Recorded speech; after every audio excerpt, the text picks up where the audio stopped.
Welcome to the last day of VAVF's virtual conference. Today we have one workshop and a business meeting following that, and I would encourage everyone to stay tuned for the business meeting so that you can see what the business of VAVF is all about. Today's presenter is Sally Hart from APH. She's in charge of their Tactile Image Library and does a lot of training around the country for various people. And before she gets started, I have to say that the opening code for the continuing credits is textures, TEXTURES. And the door prize today, which I would personally like to win, is the Guidelines and Standards for Tactile Graphics 2010. So, Sally, if you're ready. I'm ready. Thank you, Lynette.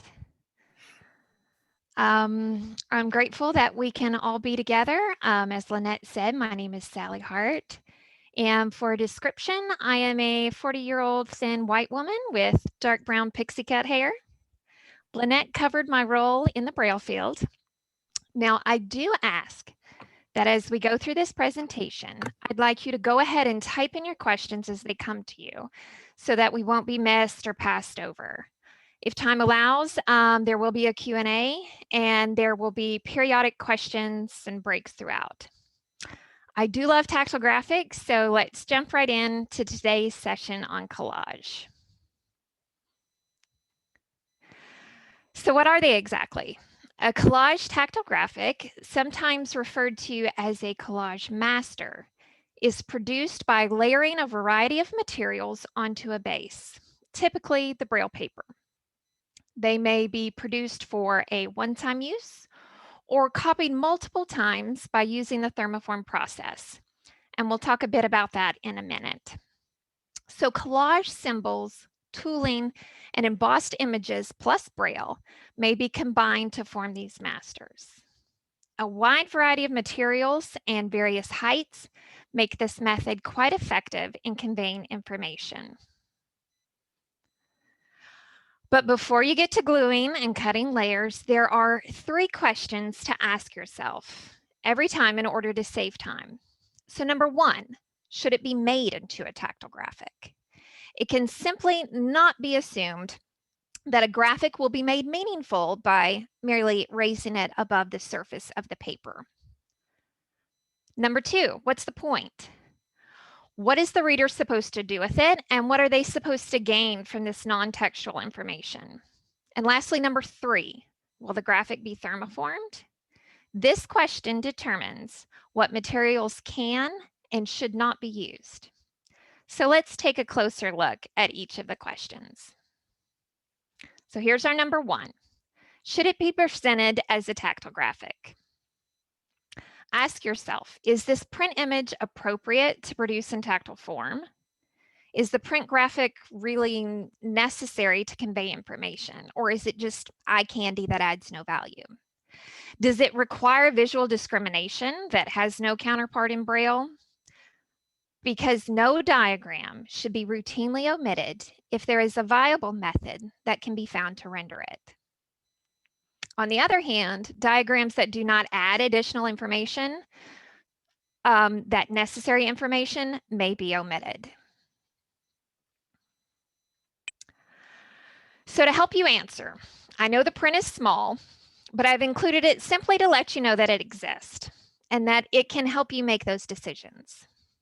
It can be found in the Guidelines and Standards for Tactile Graphics.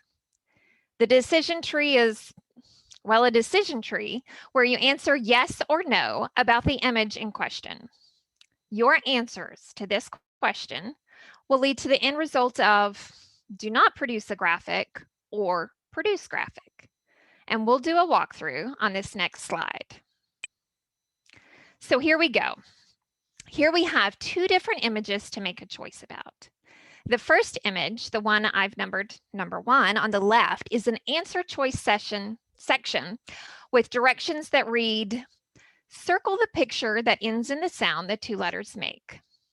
Here you've got items 1 through 8, and they have 2 letters and 2 cartoon type images. Number 1 has the letters OG, and it's followed by a drawing of a dog and cake. And the second image we have in question is on the right, number 2. It's a pie chart with the title, How Much Water Do We Use? There are colored segments with print labels and percent values. Now I'm going to follow our terrific keynote speakers and ask audience questions. So get ready to type in your answer. Should these images be made into tactile graphics? Type both if you feel they both should be made into tactile graphics. Type no if neither one should be a graphic, or type the number 1 or number 2 if just one of those images should be.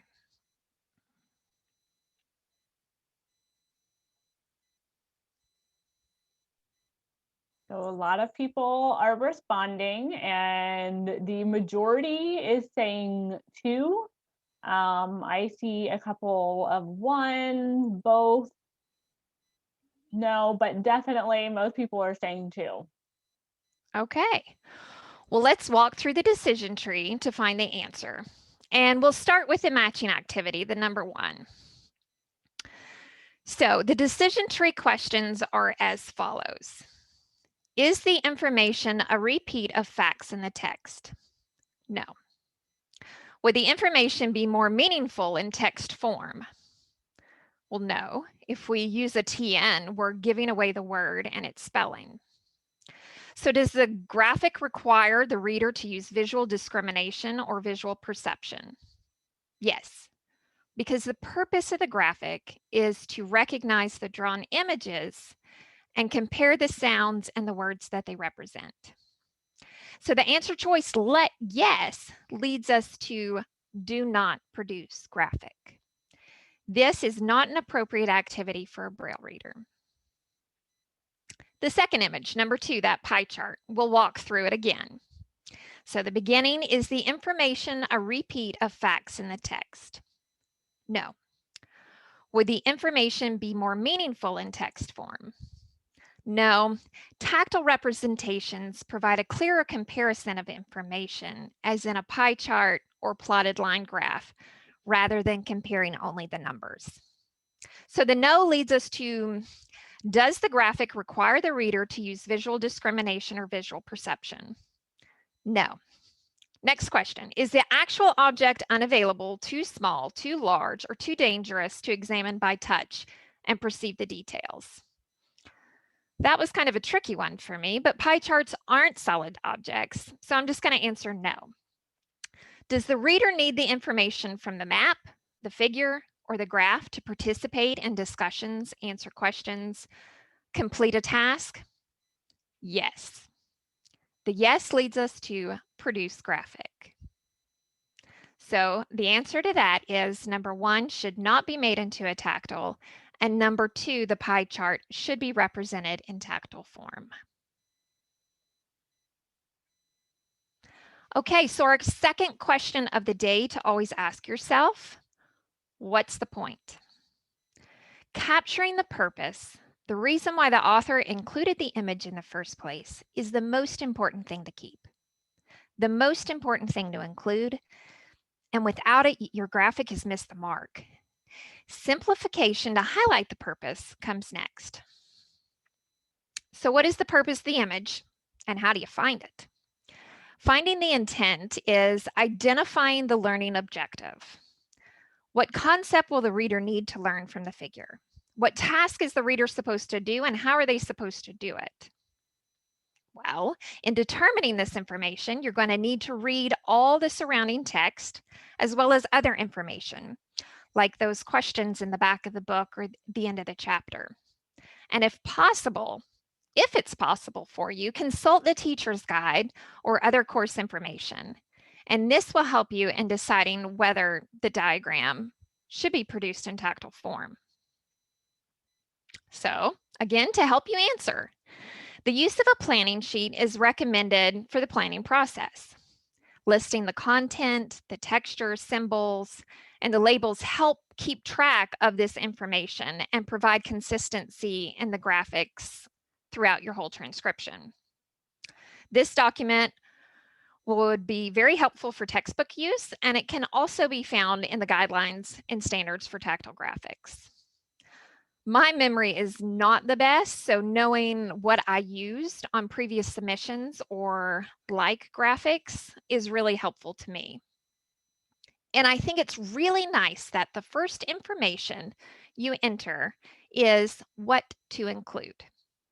Being first on the list kind of highlights its importance of what I just spoke about being the author's purpose.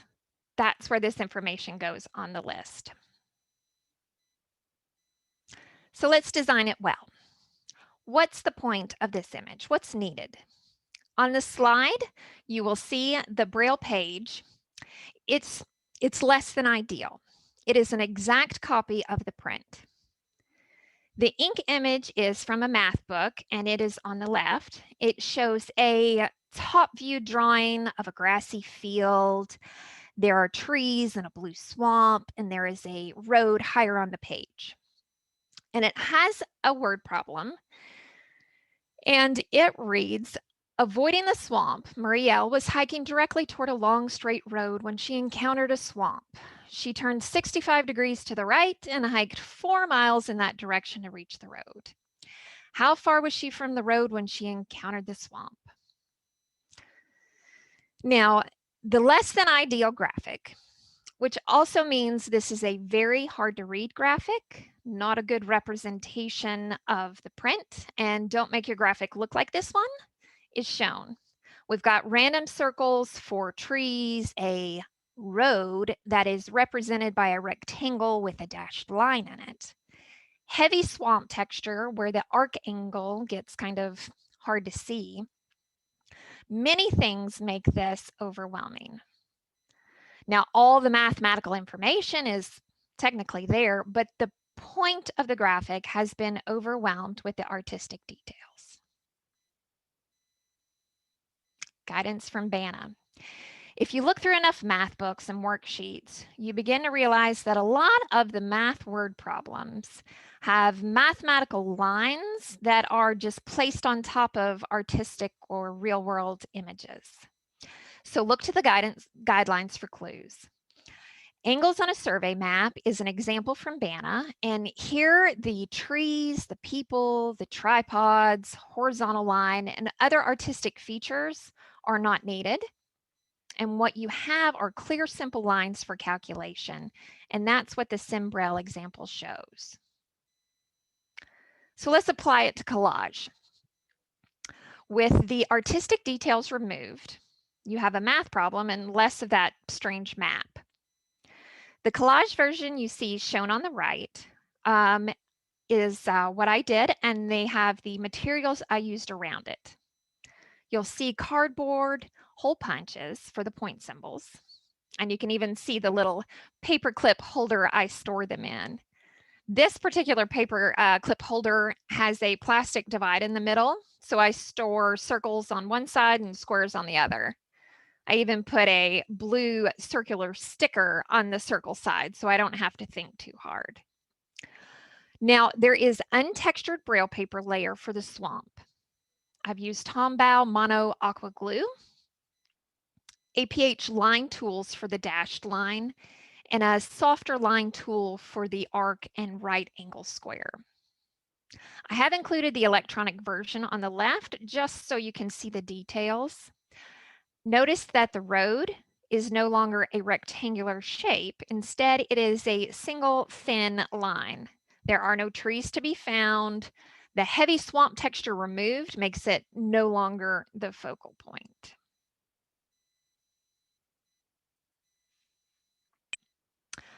Last question, number 3, and here is an audience question for you. Are the tactile graphics you make or use thermoformed? Yes, no, sometimes, or even unsure.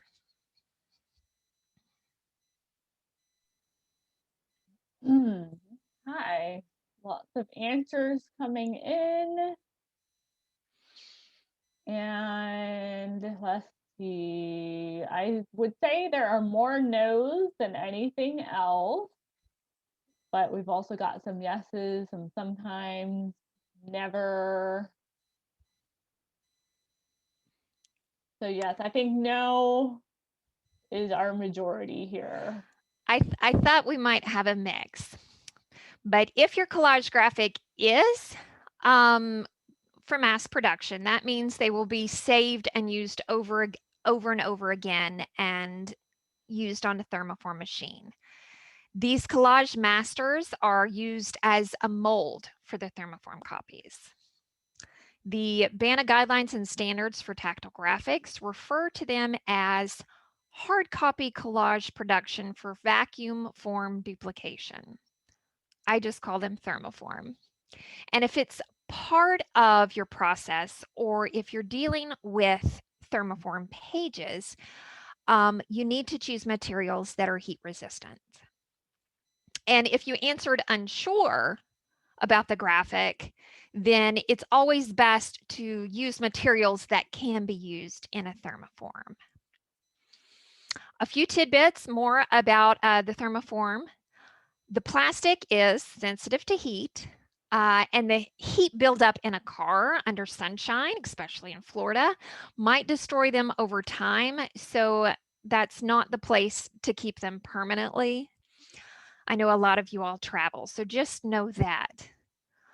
And materials with very different tactile distinctions may become a little bit more similar on a thermoform copy. If you're dealing with a thermoform situation, I recommend making a thermoform template of sorts.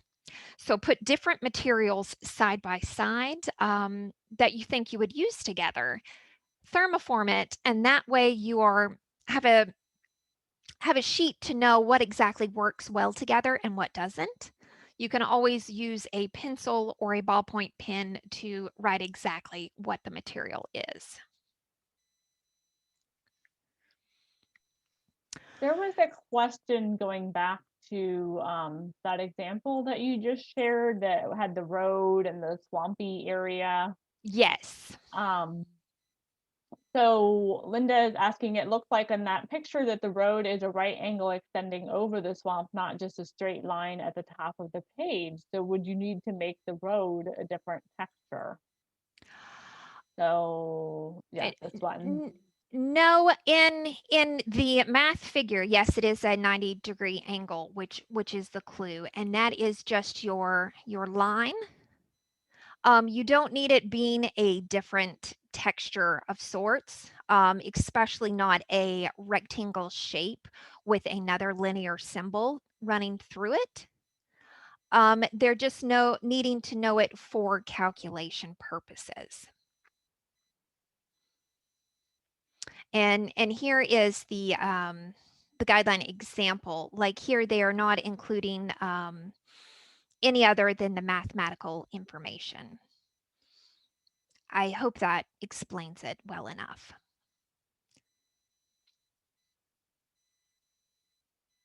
Did that get it? I think so, and Linda hasn't responded yet in the chat. Okay. And then we can also discuss more in the Q&A afterwards. And if you'd like any sort of follow-up question with me, my email address, you're always welcome, and we can chat or any of that sort of thing. So for now, we discussed, we are now on the area symbols. What you see here, the next few slides will all start with the word thermoform. And just know, I know a lot of you answered that your graphics are not thermoformed, but any material that are mentioned in the next few pages will also work in the non-thermoform situation. In general, you're going to look for soft, subtle textures. You're going to also want those attention-grabbing textures for focal points and textures that fall somewhere in between. Now, this is going to translate to smooth and textured paper, cardboard of different heights, needlepoint backing, handy wipes, and other fabric remnants with textures for area use. If you have access, high-resolution embossers are also capable of creating a variety of texture in different patterns, densities, and heights. So if you have access to one, I suggest creating a few pages and running them off for later use. Again, keep in mind that different papers and materials may visually look different, but they might not feel the same. So you'll need to check them with your fingers. And in general, materials to avoid are heavy sandpaper. I hear that it tears up the finger if they're not thermoformed. So also see your thermoform copy to see how the different grits actually appear. And glitter.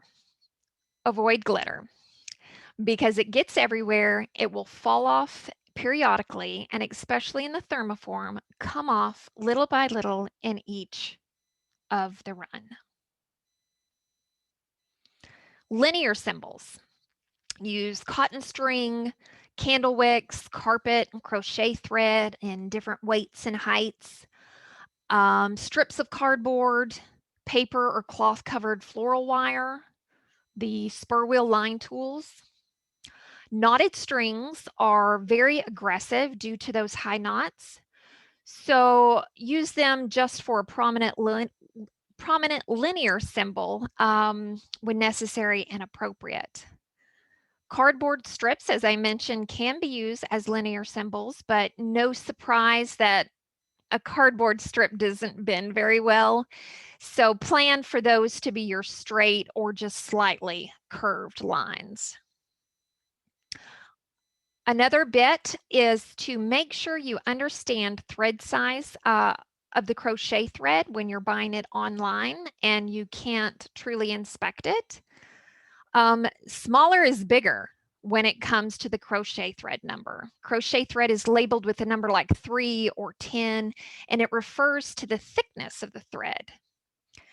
To me, it's a bit counterintuitive, but the smaller the number, the thicker the thread. And we found that a 10 or 20 size works well for most tactile lines. Point symbols. Pre-cut or punched out cardboard pieces, these work the absolute best for mass production. Then you have your APH point symbol tools in the Tactile Graphics Kit. They can be used to create embossed point shapes directly on the tactile page. But when you're looking for shapes and tools, such as your scrapbook paper punches, know that studies have shown that the circle, square, and triangle shapes are the easiest to recognize against one another. So stick with those when you're in a comparison situation. Labels. Except when embedded within texture, braille labels should be brailled directly onto the page. It's with a slate and stylus or a Perkins braille writer, not cut and paste on the braille paper, because this leaves the little edges around and making a tactile box. Just one more thing for the reader to have to go through and determine later that that enclosure actually has no value and the shape doesn't represent anything. The Braille code and format used on the graphic must be consistent with the Braille code throughout the rest of the transcription. In the last few years, we have had to learn many new things with UEB, and that includes UEB math/science, and then of course there's Nemeth within UEB. And the Braille reader has also had this challenge. So keep the Braille as accurate as possible. A few more tools you may want to add to your toolbox are listed here. They might not all be practical for you depending on your situation, like laser engravers. They are awesome. They're like this big, large X-Acto knife machine. Fantastic for cutting out outlines, especially for those irregular shapes. But I doubt they would be the easiest machine to lug around in the classroom. But you never know, your school or district might already own one. It could also be a good investment for transcribing teams. You may want to add the Mono Aqua by Tombow. That's the glue I've mentioned before. It is a good choice for cotton and paper materials We like it because the bottle has a broad tip for large areas and a pin tip for small areas and point symbols. This is what we used most in the accessible textbook department here at APH. The Xyron sticker maker with permanent adhesive cartridge works well for one-time use of graphics, but it is usually not strong enough to hold up for our mass production situations. Now, I have a transcriber background and have always worked with collage graphics for mass production, where they are constantly thermoformed. Not everyone attending today falls into that boat. The photos you see here are from Leanne Gilroy, items pulled from her toolbox when she was working in the classroom. A benefit of working one-on-one is that you have the luxury of finding what materials work best for that reader. Reader feedback is so valuable, but know what works for one and preferred by one might not always be the case for the others you're working with. On the screen are photos of metal and plastic beads in all shapes and sizes, Velcro squares, sticky back felt pieces that keep the art frames from scratching your walls, fuzzy bendable pipe cleaners, shoelaces, fabric, vinyl, no skid drawer liners. The circle spiral metal shapes are actually paper clips. Leanne also had a trusty cordless glue gun, a portable pencil sharpener, extension cord, variety of glues, including glue sticks, markers and pencils, extra braille eraser, and all her portable bag of tricks. Leanne said the glue gun was her best friend. And I have known some TVIs that use old projector roll carts to move from one classroom to another. If you have a go-to item that you would like to share with the group, now is a great time to type that into the chat. And this is also a good time for questions if anyone has any. I did recently learn through this type of input that you might want to add in a pack of Sharpies into your bag. They work well if you are needing to add color to plastic thermoformed pages. So Liz, do we have any comments of favorite used materials? So we have foam sheets to make shapes and puffy paint. We had a comment that sandpaper is wonderful, but it ruins the sharpness of scissors when used to cut it into shape. Ooh, I bet. Oh, Charla is asking about the PowerPoint. Will it be available for reference? So we do not have the PowerPoint to share. We have two handouts with resources, right, Sally? Right. And if the PowerPoint is something you are interested in, I can also give that to you, Liz, and you can. Okay. And I do believe that this is being recorded as well, correct? Yes, we are recording this. The video will be on, we've created a YouTube playlist on the FIMC-VI YouTube channel, and we'll share that link. Terrific. But yeah, I think people will appreciate that. So let's see. So there was a comment that the foam pieces and puff paint don't survive thermoform well, and somebody else mentioned wiki stick.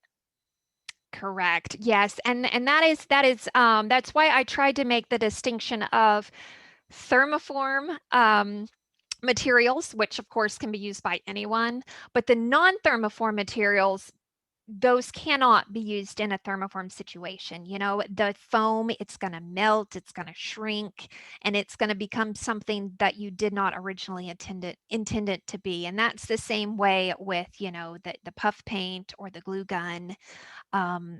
So you just have to, you're more limited when you are doing a thermoform graphic. So you just have to choose your materials wisely and what works best, because a good graphic is going to depend on the reader's tactile skills, their past experience, and the quality of the graphic created. And the materials you use all fall into that play. And so to do all of this, you're going to need to plan ahead. So build your toolbox before your working load gets too busy. So keep on hand those pre-cut shapes. Use plastic templates like the one you're going to see in a short video coming up. These are stencils. Mine are all hard green and have circular cutouts and basic shapes. They're typically used in drafting. You can also be on the lookout for the scrapbook punching shapes. And remember, the circle, the square, and the triangle are should be your 3 top go-to shapes.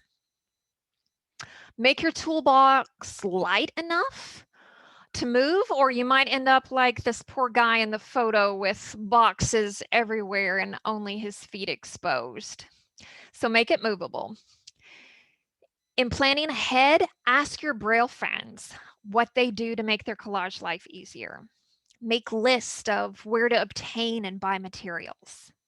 If you're at the coffee shop line, you can always ask if they'll give you a few more of those cup slides. Tell them what you use it for. They might say no, or they might say yes. Create an email address book of folks who can help you out with the tricky stuff. Feel free to add me to your resource list, because I second what Cindy said in her presentation, that the Braille field might be small, but we have lots of ideas and opinions to share. So just ask us. When time allows, you can check out the recorded Tactile Graphic webinar series. I know that VAVF has recordings with FIMC, and I was part of APH Access Academy graphic series, and that can be found on the APH website. My fellow APHers, Don and Kyle, have a great series on refreshing your Braille skills there as well. So there's lots of resources out there. You just need to take note and find them. Look to the future, to what books, subjects, or grade levels you have coming up. And then you can plan ahead. So if you've got a history book coming up, stock up on maps. Likewise, Cartesian grids for your math class. So store up on these common pre-drawn outlines. Have them on Braille paper so they're just kind of waiting for the embellishment.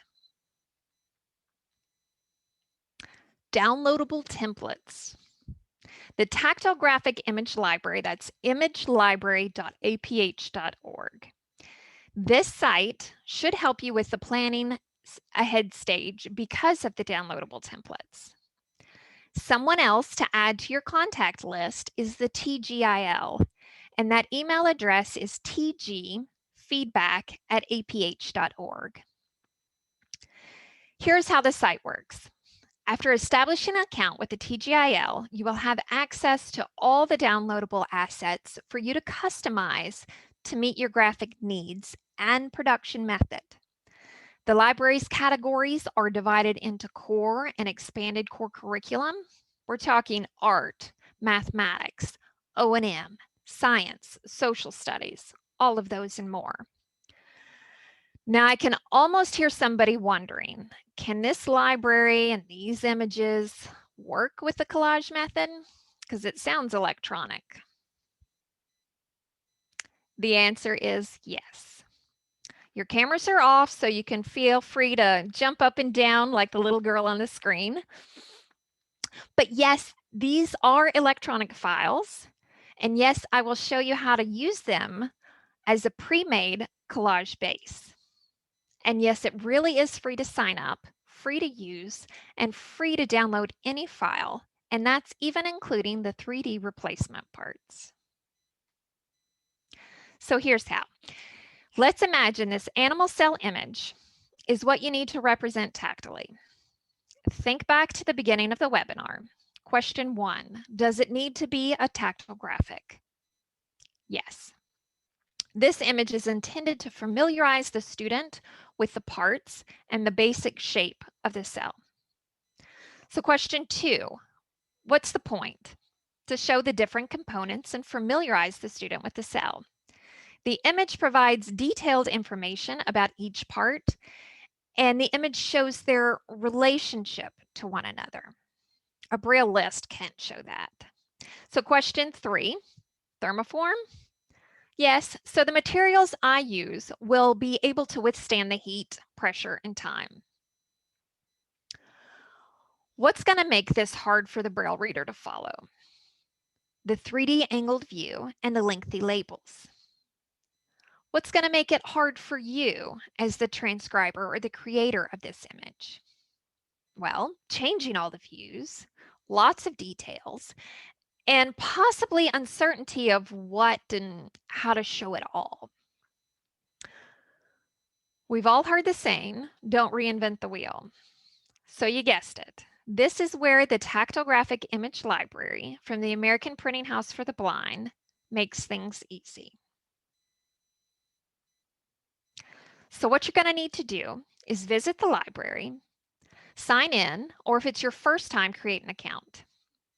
Use the word search bar that's close to the top in the middle of the welcome screen.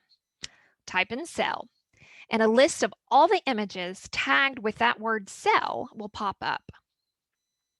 Select the best image for your needs by either the thumbnail or following the asset link number, which will be the first entry your screen reader will list. Select the download, and the file will immediately begin downloading to your computer. If you have questions or need assistance, use the contact button. So the big question, for Collage, what can you do? You can either recreate the TGIL simplified image that you see on your computer screen by hand using the library to see how the complex images were tackled by making a quick sketch of your own. Or, and this is the easiest way, or you can download, open the editable PDF in a drawing software program. Now in this program, you can edit, add, delete, change anything to fit your needs. You can also flip the image horizontally before printing it on braille paper. This step will allow you to trace over the pre-drawn lines and embellish it directly. This makes embellishment and tooling part much easier. So to reverse it, to change direction of an image before printing eliminates the need for a light box or holding it up to the window or whatever your current method is. And it's much cleaner than drawing it freehand.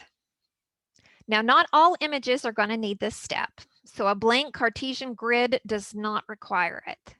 But many images do. And if you're going to use line tools, because they require the reversed image, you work from back to front in the same manner you use a slate and stylus. So here's the images on the image on the slide is the steps if you're going to open the TGIL file in Microsoft Word. I would like to say this is not the easiest program to use when drawing a tactile graphic, as it is a text editor at heart. It is, however, the program in which many people are familiar. So due to this familiarity is why I'm mentioning it. To reverse an image or an object in Word, select the area to be flipped, then select Rotate, flip horizontal in the drawing toolbar. I know we're discussing an animal cell here, which is mostly a circular object, but I felt the outline of Texas would show the flip effect a little bit better. So that's why he's on your screen. You can reverse it in Inkscape.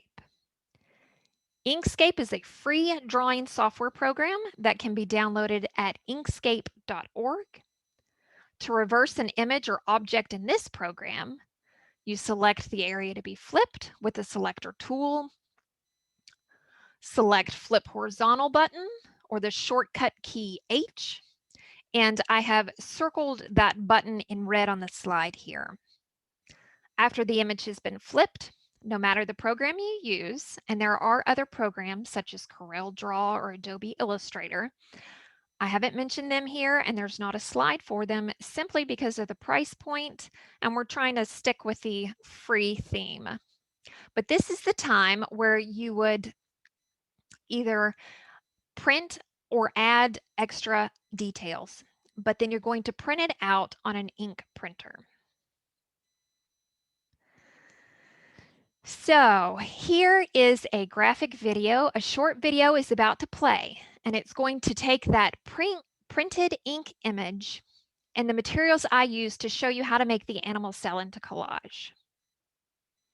I would like to say that when you are trying this on your own and you have questions, please either contact me or the TGIL team, and someone will gladly assist you. So here's the video. So here is the desktop printer copy. As a recap, the steps taken before this moment are the following.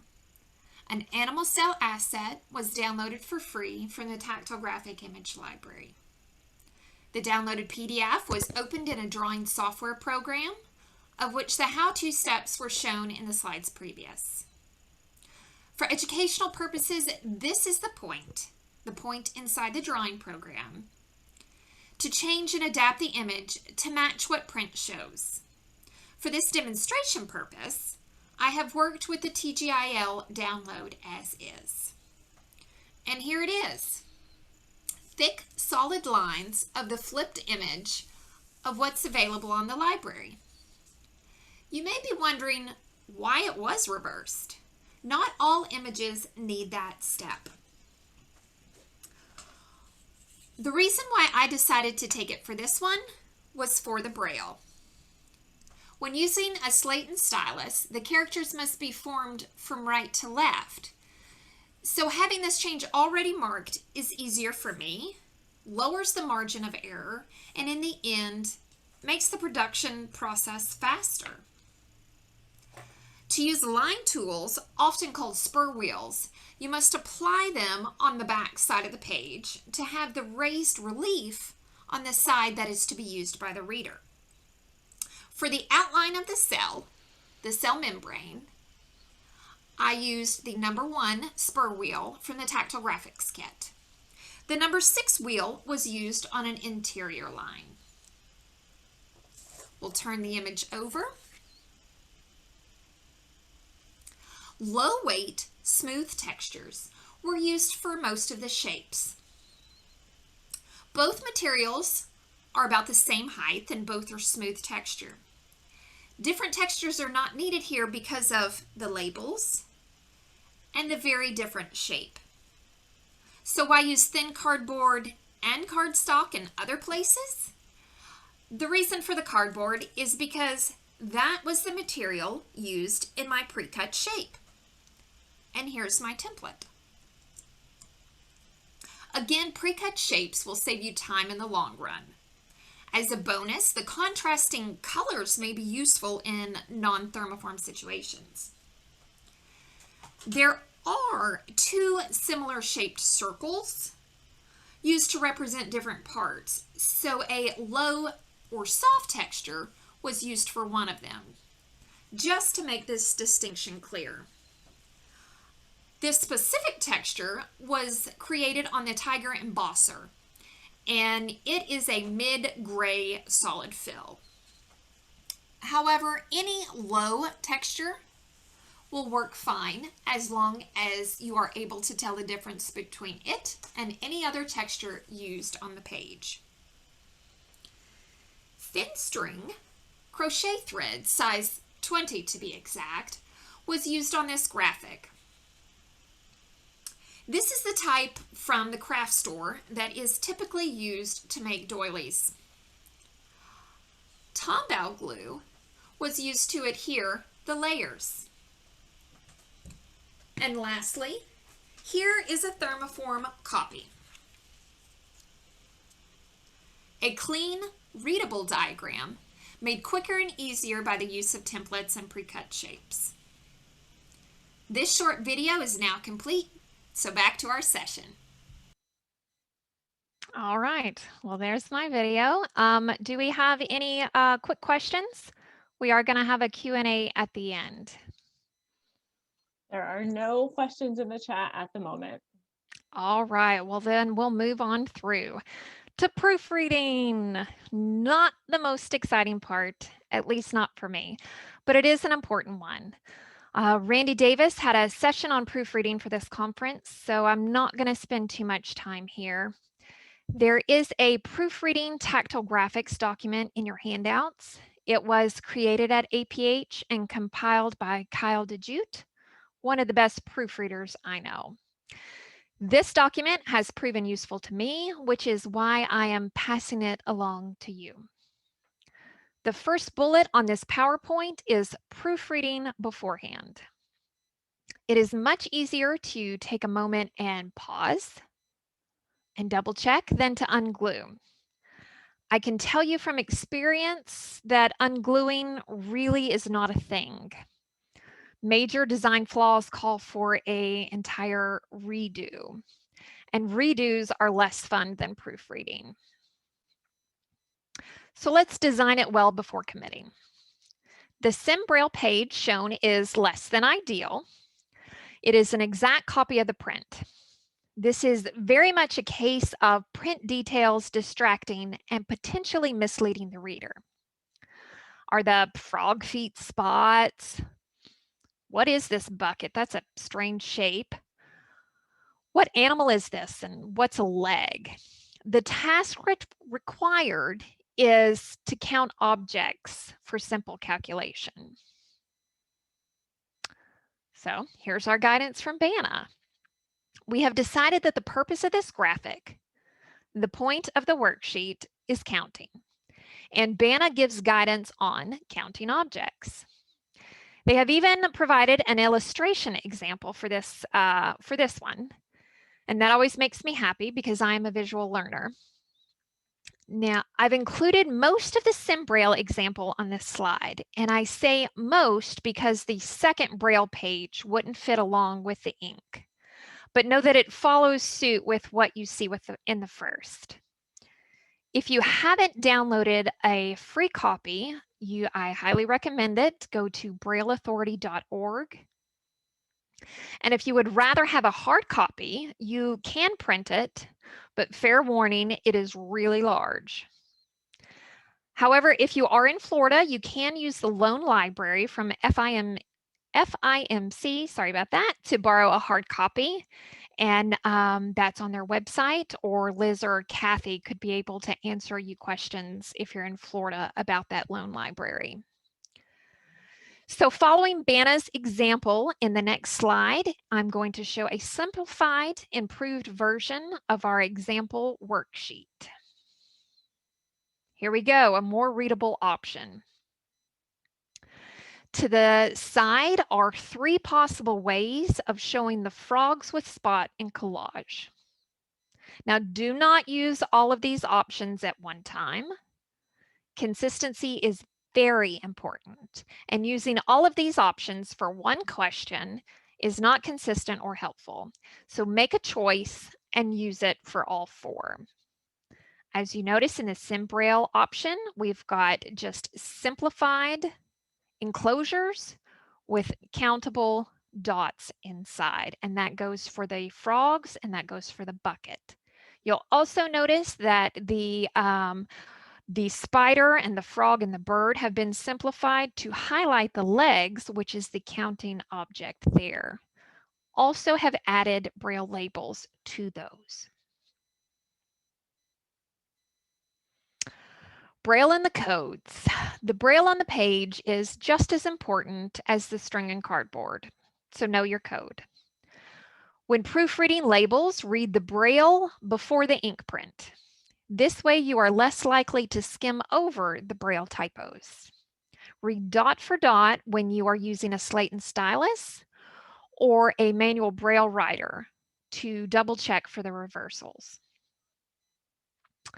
The key listing should always be presented in the following order. You've got your area textures. Now, the trickiest thing I have found with collage textures, and I have done this a few times, are stripes used on an area for maps. I have more than once glued a shape to a vertical stripe to only find out when I have applied that piece to the map, It is no longer vertical and somehow angled. Know that it is easier to change your texture key square than it is to change the portion on the map. But no matter what, they have to match. Next on the key listing are lines, then followed by the point symbols. Blank lines are not required between the line and the point symbol entry. Last are the 2-cell braille labels, alphabetic followed by numeric. Now, if possible, put the key on the page with the graphic. If it's not possible, the key page should be placed on the facing side so the reader can easily decode it without having to change a whole bunch of pages. This puts the facing key page on the left side, the even page, and the tactile graphic on the right side, the odd number page. This is covered in detail in the BANA's guidelines. So if you need more information or would like a review of that, you can go there and see more on it. Another way to put your collage skill to use is to have fun and compete. Now, the keys in the proofreading might not be the most exciting, but creating a collage book and potentially having it go international, I think it is. You can use any material, pre-written story, or an original story of your own and get creative. And I'm talking about the Tyflow and Tactus book contest, and you have until August the 10th. The US contact is Rob Gillen at APH, and you can see his contact information on the screen, and there are even US prizes involved. So visit tactus.org for all the details and email Rob if you have questions. Collage takes planning, but with tools, tricks, and templates, you can make quality graphics that don't consume all of your time, that are readable, and make a difference in the education of a reader. I have shared a lot of information with you. Are there any more questions? So we did have 2 questions that wanted to make sure we get to. So the guidance that you referred to, is that the 2010 version, or has that, or maybe that question was for me, or has that been updated? They what I do know is they are currently working on updating it. Okay. It has to go through a lot of approval. They want to make sure everything is right, but they are actively working on it. I do not have a scheduled release date for that, but I do know that they are in the works. And until that has been put out, we still go with the 2010 version.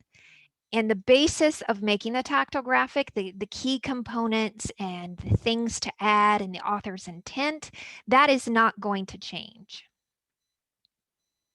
Okay, thank you. The other question, so it says, I have difficulty when cutting out shapes using embossed braille paper.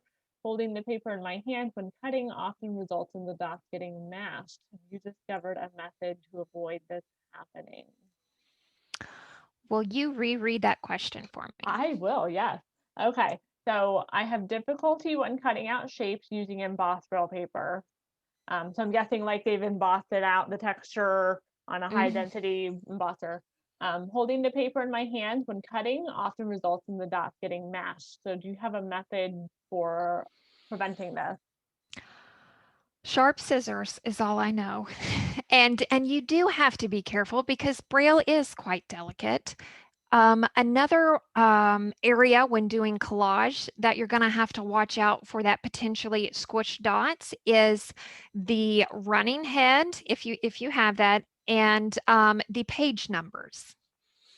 I have a habit of just kind of leaning in, and this elbow will get the braille page number every time. So you really just kind of have to be aware and not lean. So my suggestion for not damaging the texture is just really sharp scissors. I'm sorry. Maybe someone else in the chat has a good idea for that. Yeah, Jane is suggesting an X-Acto knife and a pad. That will also work. The X-Acto knife, a lot of people use them, and that is, at first they're a little tricky, but then you can always, just like with everything else, with the Inkscape I talked about, it's just a small learning curve. Once you get the X-Acto knife down, you don't have that pressure you do with the scissors.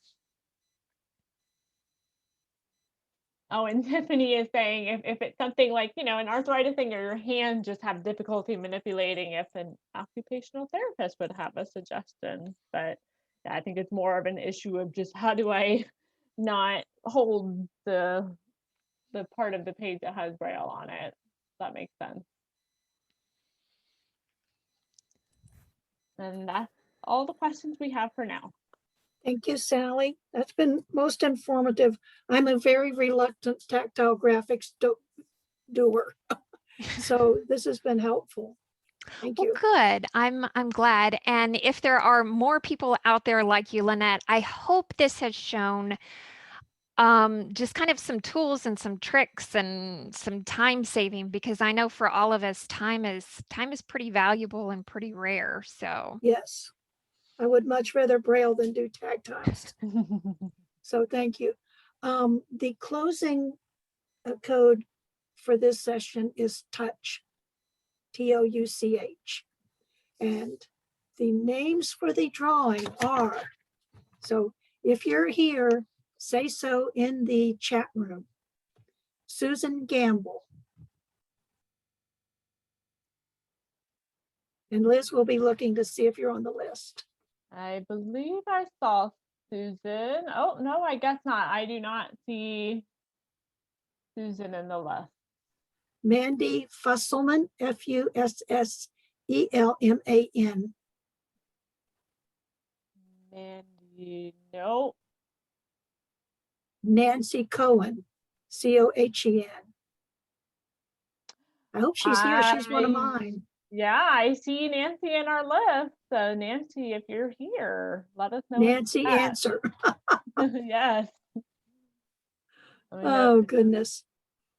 Take a moment to find the chat. So we'll yeah, we'll wait a second.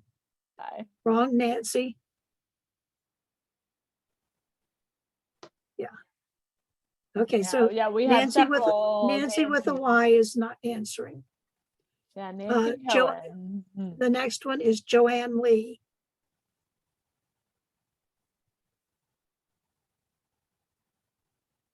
Joanne.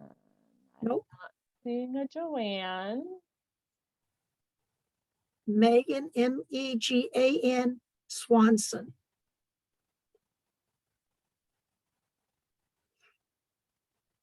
No Megan.